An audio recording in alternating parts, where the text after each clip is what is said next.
everyone. Welcome to Gwen's TOEIC Speaking here at 영단기, and this is Gwen. 안녕하세요, 여러분. 영단기 TOEIC Speaking의 Gwen입니다. 요즘 TOEIC Speaking에 변화가 있다라는 소식 많이들 들으셨죠? 자, 어떤 변화가 예상되는지 함께 알아보도록 하겠습니다. 자, 다가올 5월 3일 시험부터의 이야기예요. 바로 신규 유형이 추가된다라는 사실. 그런데 모든 파트가 변하는 건 아니고요.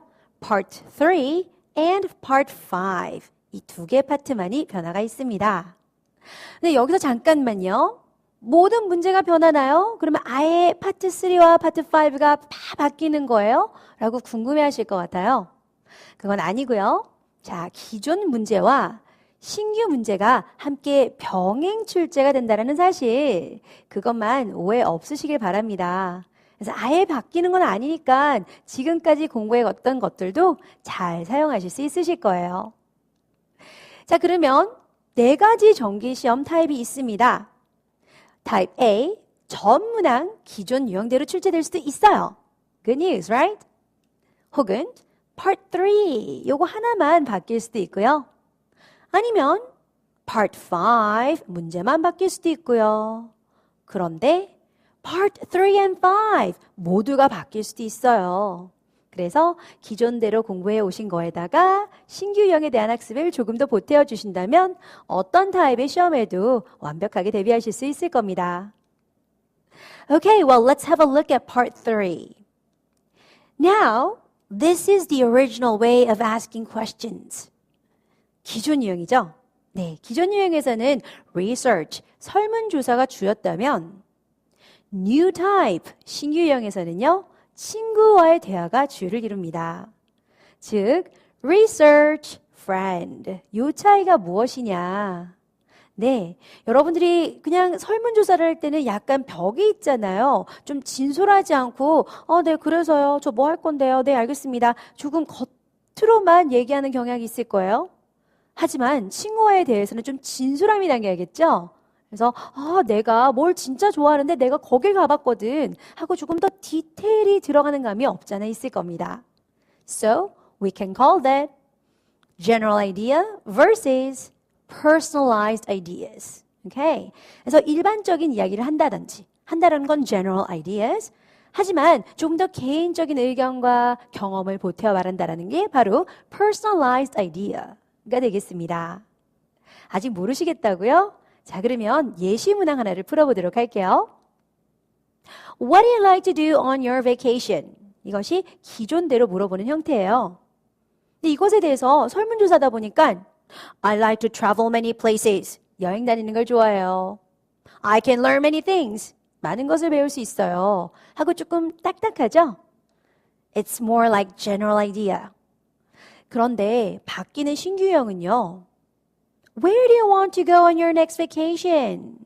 And what are some activities you can do or you can enjoy there? 라고 물었어요. 그러면 이런 걸 친구한테 말할 땐 조금 더 진솔하게 I want to go to Hawaii. And I could visit many beautiful beaches. 이런 조금 상세한 내용을 담을 수가 있다라는 거죠. So we call this personalized idea. 자, 그러면 이런 제너럴한 것, 퍼스널한 것 어떻게 차이를 두나요? 자, 여러분 앞으로 다가올 시험 문제에 대해서 너무 고민하지 마세요. 저와 함께 차근차근 알아가면 될 테니까요. 하지만 한 가지만 기억하세요. 바로 자신의 경험과 의견을 진솔하게 얘기하는 법.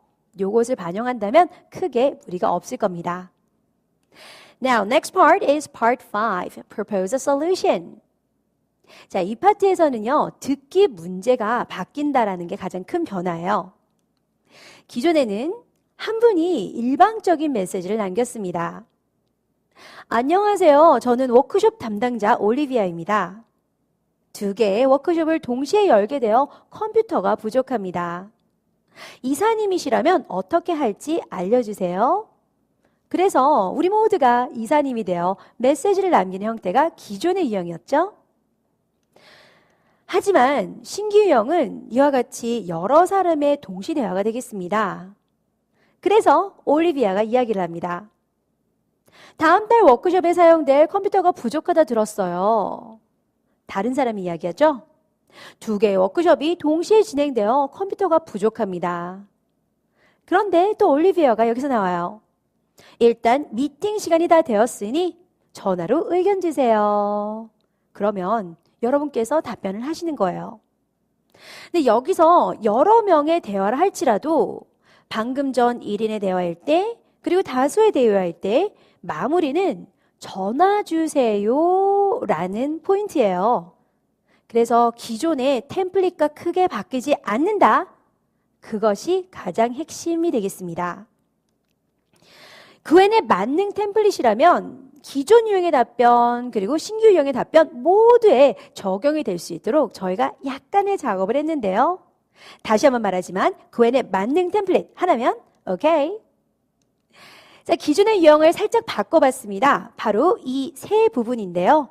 이 단어 3개만 바꾸면 기존 유형, 신규 유형 모두 이와 같은 답변 적용이 가능할 것이랍니다. 자, 그래서 예상 문제 그리고 적중 답변 어떻게 학습을 미리 할 수 있을까 고민하시는 분들을 위해서 저희가 곧 홈페이지에 그 내용을 띄울 예정인데요. If you want to get more information about our upcoming lectures regarding the new test type, then visit our cafe or our website. Thank you. Bye.